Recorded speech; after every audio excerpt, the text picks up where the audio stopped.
Un sueño que terminó en tragedia. Esta es la impresionante y triste historia de un sueño, la construcción del molino de Forclaz, que al concretarse y hacerse realidad terminó con la vida de su mentor y dueño, quien después de haber invertido toda su fortuna y esperanza en el mismo por causas que él nunca imaginó ni llegó a conocer, jamás funcionó ni cumplió con su meta, la producción de harina, una fuente de trabajo que alimentaría a muchas familias. Escuchemos esta interesante y triste historia que terminó en fracaso, ruina económica, depresión y muerte. Monumento histórico nacional que tiene todo el departamento Colón. Esto fue declarado en 1985 de esa manera. En el 2003 se declara todo este predio patrimonio arquitectónico e histórico de la provincia de Entre Ríos, y en el 2013 ahí se nombra el Museo Provincial Molino Forclaz. Hoy es un organismo que depende de la Secretaría de Cultura de la provincia de Entre Ríos. Es un lugar que nos va a transportar a la época de los abuelos, de los inmigrantes, esos inmigrantes que vinieron acá a este lugar, a la segunda colonia del país. La primera fue la de Esperanza, la segunda es la colonia de San José, una colonia agrícola que se formó con inmigrantes que venían de Suiza, de Francia y algo del Piamonte, de la zona de Italia. Ellos llegaron acá en 1857, los inmigrantes. La familia de la cual vamos a hablar, ellos llegan en 1859, 2 años después. Así que imagínense que cuando llegan ellos encuentran ya los primeros granos, las primeras plantas, y bueno, y deciden trabajar la molienda de grano, fabricar harina. Para eso construyen máquinas. Primero construyen un molino Malacate, que lo tenemos ahí guardado. El molino Malacate le servía para hacer unos 400 kilos de harina por día, que era una buena cantidad para los granos que había en la colonia. Me alcanzaba el Malacate. Pero el tema es que la colonia San José fue una colonia muy productiva. Estos gringos vinieron a trabajar tanto esas tierras que el molino Malacate le queda chico a los Forclaz. Necesitan hacer una máquina que sea más rápida, más productiva. Y ahí entra en juego uno de los hijos de la familia, quien toma la empresa de hacer ese molino a viento para la molienda, a copia del estilo de molino holandés, ¿no? Que era un molino que se desparramó mucho por Europa. Acá no hubo tantos, tenemos la idea de que hay 6 o 7, no más que eso. Estos molinos eran molinos muy rápidos. Y bueno, ellos construyeron esta máquina en 2 años, entre 1888 y 1890. Tanto la máquina como la historia de la familia fue una historia muy particular, ¿sí? Que vamos a ir conociendo a medida que la vayamos recorriendo. Si me acompaña, vamos a ir al comedor. Bueno.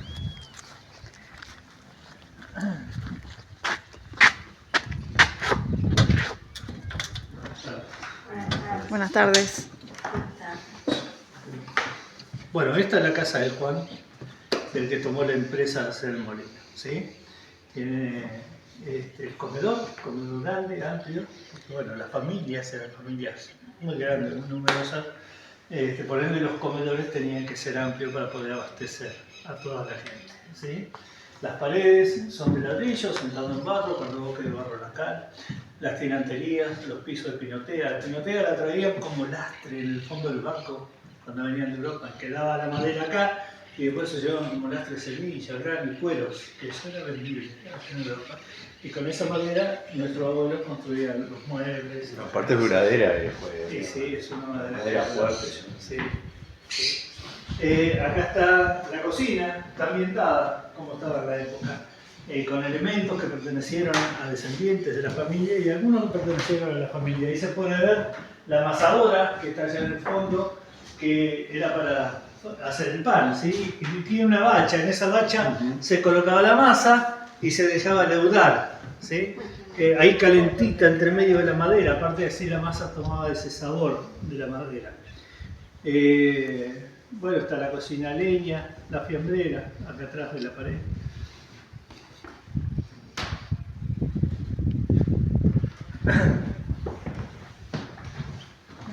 Esta es la familia de Forclaz, de Juan, del que hizo el molino, ¿sí? Ahí está su mujer, Margarita Pralón, y los 9 hijos que tuvo Juan. Él vivió 43 años y tuvo 9 hijos. hablar realmente de mucha cantidad de hijos porque, bueno, la cultura era distinta de ellos. Ahora nosotros el matrimonio y 2 hijos es la familia tipo. Para ellos los hijos eran mano de obra, eran para trabajar. Entonces cuanto más hijos había, más mano de obra tenían y menos tarea le tocaba a cada uno. Es una cultura que se llamaba proletariado, ¿sí? Por eso habrán escuchado que venían con la prole, a los hijos les decían la prole. Este es el árbol genealógico de los Forclaz. Este es el árbol genealógico de los nietos del que hizo el molino abierto.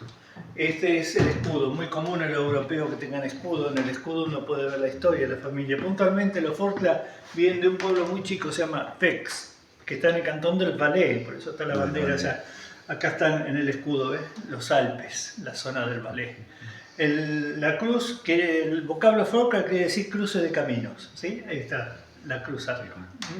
Así se va interpretando los escudos. Hay una ciencia que es la heráldica, que es la que se encarga de hacerlo. Acá en este lado tienen el dormitorio. Ahí está ambientado como estaba en la época. Ahí pueden ver la rueca, ¿sí? Para hilar la lana, o la máquina de coser, que era infaltable en la casa.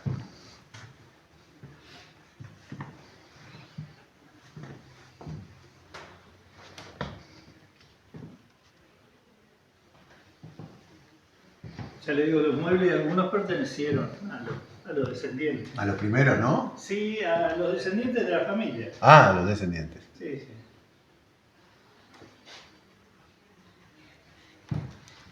¡Oh, qué susto! Para coser. Lo que podemos hacer, mientras se ponen cómodos y esperan, es contarles un poco de la historia de mi familia, de la familia Forclaz. Y había muchos granos. Los hombres, una vez que terminaron de construir la casa, comenzaron a construir el molino de Malacate para poder trabajar y así poder recuperar el dinero que habíamos gastado en el viaje y en la casa. El molino de Malacate en un momento comenzó a ser poco productivo, ¿sí? Los granos de la colonia eran mucha cantidad y entonces ahí es donde surge la idea de mi padre, Juan Francisco Antonio Forclaz, de hacer un molino de viento. Un molino de viento que conocíamos de nuestras tierras. Allá había muchos molinos de viento y eran muy productivos.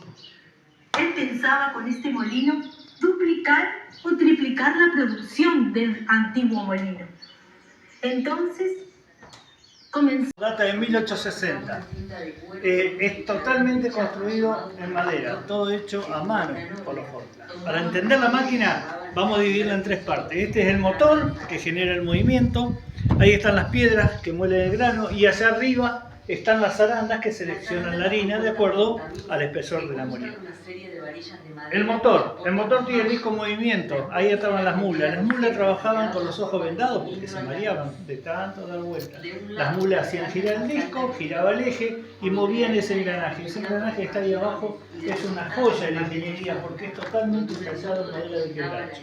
Tiene 110 dientes y los dientes son todos iguales y todo hasta 4 centímetros sobre la punta de los dientes. Eso estaba sumergido en agua y grasa de animales. El agua hincha la madera, mejora el encastre y la grasa lubrica y como la grasa flota en el agua, la capa de grasa de ellos le quedaba justo a la altura de los dientes. No necesitaban la lubricación. Ahí pasa el cardan, hay una polea que con esa correa mueve otra polea que mueve todo el primer piso. El corazón de la molienda están ahí, son las piedras. Son 2. La piedra de abajo, que no se ve que está dentro del cajón, es la piedra solera. Esa es fija, quieta, no gira. La que gira es la de arriba que se llama volandera. Las caras que se Esta de acá. tienen tallados unos surcos, esa es la volandera. Esta de acá. Esa. Tiene unos surcos que tienen 20 milímetros de ancho por 10 milímetros de profundidad y el secreto de la molienda está en que el surco tenga el ángulo recto.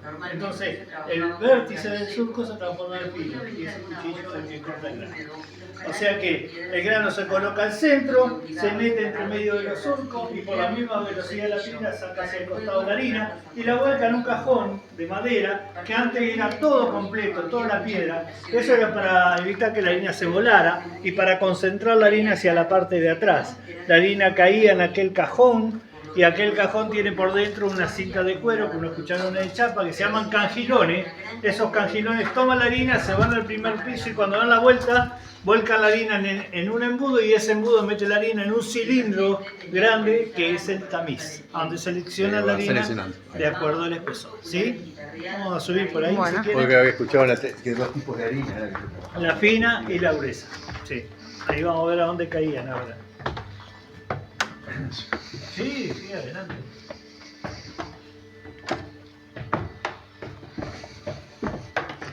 Acá hay un televisor que explica lo que yo les estoy explicando ahora. O sea, la gente tranquilamente puede hacer un autoguiado por todo el museo. Claro. Acá está el tamiz, ¿ves? Por acá viene la harina, se va a la parte más alta, entra ahí adentro.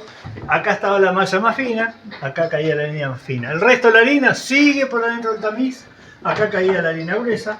Y todo lo que no cayó acá en esta zona como harina, salía por acá, por este embudo de madera. Y eso le llamaban ellos a frechillo, era para alimentar Para los animales, claro. Claro. ¿Sí? Claro. Ahí están algunas herramientas y piezas que eran de los molinos. Está la máquina de fabricar escoba. Máquina de fabricar escoba. Ahí está, acá, mirá. Ahí se fabricaba y allá se vendía. Ah, qué bueno. Otra la de la molienda y la tercera la de la zaranda. El motor del molino. Ya acá se utilizan, salvo en aquellos lugares donde hay grasa que puede quemarla, el plástico utilizan la de paja, pero ya casi no se ven, ¿no? Escobas de paja ya casi no. La que se mareaban de tanto dar vueltas por el mismo lugar. Era la bodega. Acá se guardaba la harina, si era necesario. Porque acá en realidad ellos no tenían una marca Fortla. Ellos lo que vendían era su trabajo. La gente venía de lejos, traía el grano, se quedaba a esperar el turno de molienda y después se llevaba la harina. Pero a veces se tenían que quedar hasta más de un día. Si el día estaba como hoy, ya la harina no se podía sacar. Había que esperar Entonces hasta el otro quedaban día. y esperaban acá. Y se quedaban a dormir en esos dormitorios que están ahí. Este es uno de los dormitorios que hoy es una exposición dedicada a la mujer. Ahí está Catalina Fabre. Catalina fue una artesana descendiente de la familia y ella hacía lo que era el hilado y el telar, el tejido en telar.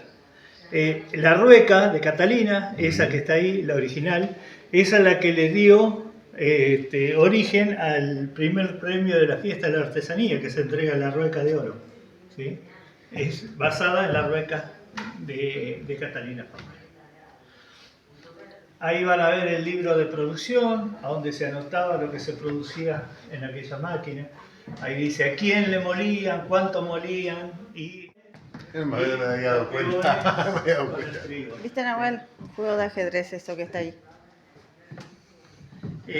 Hay una exposición de fotos, ¿sí? Que se sacaron acá en el lugar. Este dormitorio sí está ambientado como estaba en la época, con las camas que son plegables, que traían en los carros, o el catre de lona, que está sobre esta otra esquina. Acá en este lugar había una pasarela que unía la casa con el molino.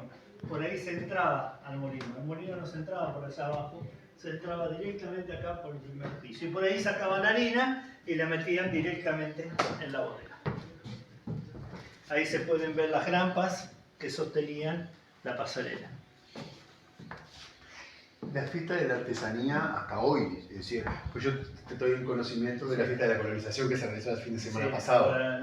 ¿Qué pasó? Sí. ¿Y la de la artesanía cuándo se realizó? No, esa en febrero. En febrero. La segunda típica, digamos, la primera de la colonización y la artesanía en color. Claro. Y la colonización en San Esa es San Sí. Bueno, esto es una exposición de un pintor suizo en donde plasmó una de la misma familia, una persona en Suiza y una en Argentina. Y ahí se puede ver que sin tener contactos entre ellos, igualmente los rasgos de la vista, tienen muchos rasgos en común. Del otro lado también hay dos más. Ahí esos son Fortla, Estos son de la rama suiza. Son todos suizos, son todos. Claro. Hay uno, de acá, es de acá de Argentina y el nene es de allá de Suiza. No era muy reconocida esta mujer Catalina. Hay un libro en librería Bertoldi, se puede conseguir, cuenta la historia de De Catalina como también hay un libro que cuenta la historia de Forclaz. Sí, se llama El sueño de Juan. Sí. Ahí fabricaban el vino. En realidad acá se dejó fabricar el vino en 1930 porque mandaron una muestra de estos vinos a Buenos Aires, a la rural, y los vinos de acá le ganan a los vinos de la zona de Cuyo, En Mendoza. en Mendoza. Entonces el gobierno que hizo, puso un decreto pero afectó muchísimo esa anécdota del Claro. vino porque el ejército venía y les quemaba todo y los metían presos. Había algunos que han hecho doble pared y metían serpentina y guardaban el vino entre medio de las paredes para que no la encontrara el ejército. Forma de conservación.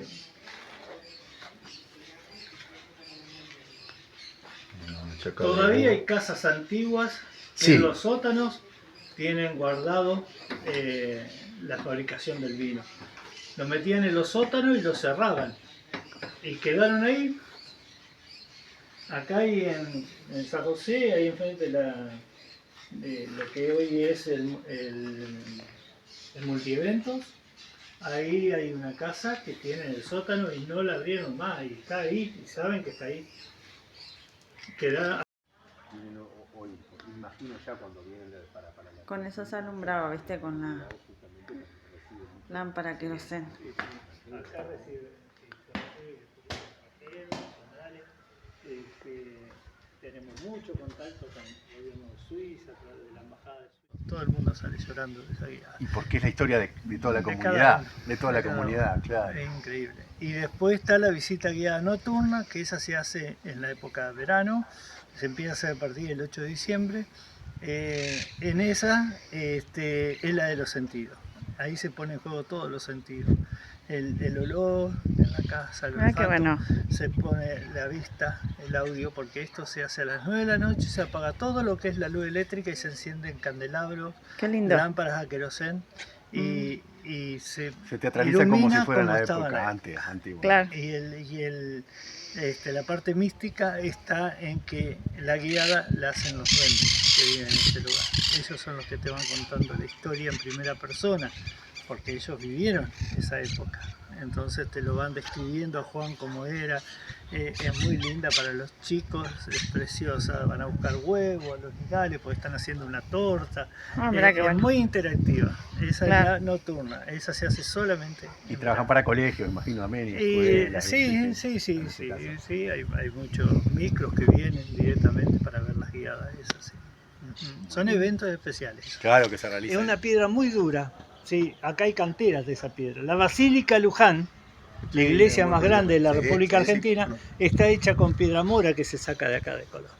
Así que imagínense que si soporta la estructura de la basílica, esto no es nada para la piedra.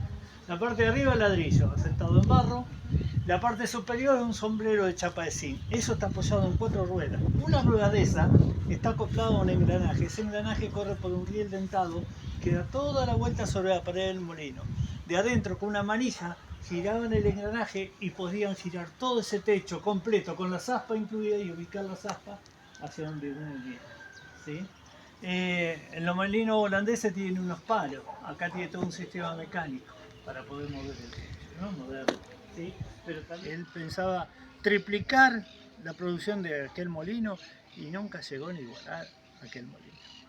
El problema no estaba en la máquina. Subimos con 10 ingenieros de la Universidad de Rosario, hicimos un trabajo pero una semana estuvimos, muy metódico. No pudimos encontrarle una falla al molino. Es más, bajamos de ahí maravillados. Tiene una exactitud, una precisión en el calce de los dientes, de los engranajes, que no entra una chapita entre medio de los dientes. Me decían los ingenieros, una precisión que solamente un suizo le pudo dar a la máquina. Tremenda relojería. No hay fallas mecánicas. Milimétrico. El problema que tuvo Juan no estuvo en el molino, sino en el motor que le hizo al molino. Él le hizo un juego de aspas planas, derechas, y las aspas derechas necesitan vientos muy potentes. El viento cuando choca contra el aspa, parte de la energía la absorbe el aspa, ¿no? Se va un poquito para atrás. Y el resto de la energía le tiene que producir una reacción para que el aspa quiera salir de donde está y ahí comenzar a rotar. Y esa reacción necesita viento de 60 kilómetros por hora. Y las aspas con más cóncavas también. Y claro, en realidad habría que haberla inclinado a las aspas. Claro. Pero ahí ya entra en juego un montón de fórmulas, cálculos, no es tan fácil el girar un aspa. Necesitas una ingeniería atrás, y Juan no era ingeniero. Él murió sin saber por qué su molino no producía lo que él necesitaba. Fue un problema muy grande el molino. Las aspas salían desde los soportes y llegaban hasta la punta de los alambres. Esos alambres que están colgando son los tensores que estiran el aspa hacia afuera para evitar que el viento, cuando choque, no empuje el aspa contra las paredes. Ahí están los 4 tensores de las 4 aspas que tenía el molino. Las aspas no duraron, las telas la quitan los Forca en el 1900, cuando deciden parar el molino. Justamente el freno del molino es sacarle la tela. Quedaron los bastidores, pero los bastidores, madera fina, a la intemperie, no duró mucho tiempo. Ya hace 80 años quedaba una sola aspa, un solo bastidor. Los otros 3 ya se habían caído. O sea que el molino con esos bastidores, una dimensión muy grande. Van a poder ver en la página seguramente los problemas. El molino le causó la muerte a Juan, al cabeza de familia. Y también fue un problema económico muy grande haber desembolsado tanto dinero, Claro, sí, sí. y que la máquina no fuera rentable. Entonces, esa presión que fue la que les produce la muerte a Juan, también fue una presión que continuó en la familia y ellos lo tomaron como un problema muy grande. Y los abuelos, como te decía, tenían una cultura distinta. Nosotros buscamos la raíz del problema. Buscamos solucionar el problema. Ellos no. Ellos tenían un problema y lo que hacían era ocultarlo, negarlo. De eso no se habla más. Y nadie más podía hablar del tema. Entonces Margarita, la mujer, lo que hace es decidir que el molino se cierra. Le sacaron la pasarela, le sacaron las telas de las aspas, le cerraron las puertas y le pusieron chapas. Nadie más pudo ni entrar, ni hablar siquiera del molino. Hasta que murió Margarita, porque las órdenes eran de por vida. Y Margarita murió 42 años después. Esto estuvo más de 40 años totalmente cerrado, vedado para la media familia. Entonces nadie entró al molino. Claro, y no nadie se solucionó. pensó ni siquiera en ponerle un motor. Si le hubieran puesto un motor a vapor, que hubiera movido un eje, el molino hubiera andado. El problema está en el motor, no está en la máquina. Pero no, el daño fue muy grande. Y el desprestigio que le causa a la familia fue más grande. Entonces el molino quedó ahí, reservado sin querer, para que después, el día de mañana, tome su rol tan importante como el que ha tomado. Claro. Porque Vamos, después si quieren, se solucionó después. Se solucionó el tema y empezó a producir o... No. ¿No? El molino directamente quedó cerrado. Quedó cerrado nomás, después No, ya no, resurgió como museo. Es que en realidad acá se puede ver ese dicho que dice que uno propone las cosas y Dios dispone, ¿no? Sí, es Él cierto. propuso hacer una máquina para moler grano. Y en realidad lo que estaba haciendo era un ícono que iba a trascender y que hoy, después de tantos años, iba a venir tanta gente a este lugar. Es verdad, para sí. recordar una cultura, recordar a los abuelos. Esa era la función del molino. Nunca lo supo Juan. Esta es la planta baja, ¿sí? Acá está la parte de movimiento de las piedras. Las piedras están en el primer piso. Ese engranaje mueve la piedra de ese lado, este engranaje mueve la piedra del otro lado. Las piedras son exactamente iguales, no cambia con las que vimos allá. Lo que cambia de una máquina a otra, en realidad es solamente el motor. El motor allá lo mueve la mula, el motor acá lo mueve. El eje entra hacia arriba, al tercer piso se corta y se pone en posición vertical. Acá está, ¿ves? El eje principal, el engranaje principal. El mismo engranaje que vimos allá metido en la fosa, acá ya lo vemos. Fíjense que son de hierro, pero los dientes siguen siendo de madera este engranaje. Ese es el fusible de la máquina. Si se traba la piedra, se parte el diente, sacaban el diente, ponían un diente nuevo y el molino seguía funcionando. Claro. Mueve las aspas, mueve ese engranaje y mueve esta piedra que está directamente ligada al engranaje. En cambio la piedra de ese lado está separado. Eso daba la opción de bajar un engranaje que hay acá arriba y de esa manera recién ahí anclaban la segunda piedra. Esta era fija y esta opcional. El techo es totalmente cerrado, ¿sí? No hay acceso de la planta baja al primer piso. La función que cumple este techo es un blindaje entre la zona sucia, el polvillo, la harina y los engranajes. Si no, todo ese polvillo se hubiera metido en la máquina y no hubiera roto. Se asociaba. La planta baja es la parte motriz, el primer piso, ahí está la molienda. El segundo piso son los granos. Ahí es donde se encerró Juan y estuvo hasta 2 días antes de su muerte, que lo tuvieron que bajar y tomaba solamente agua o compota.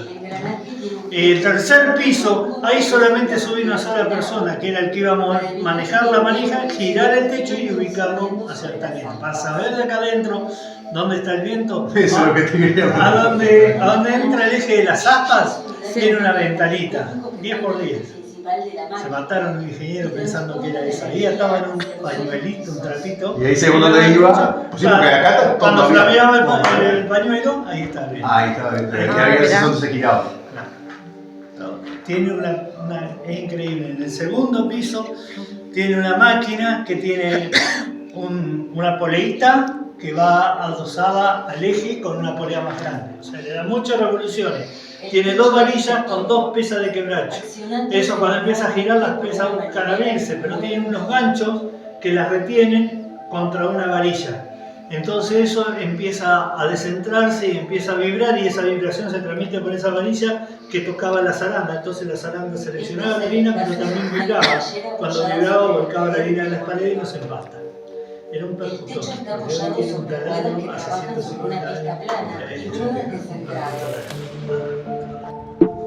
Si vienen a San José, en Colón, Entre Ríos, además de las hermosas playas, paisajes, termas, reservas ecológicas, Molino Aventura y demás, la visita obligada es a este molino de Forclaz con una maravillosa, impresionante y triste historia.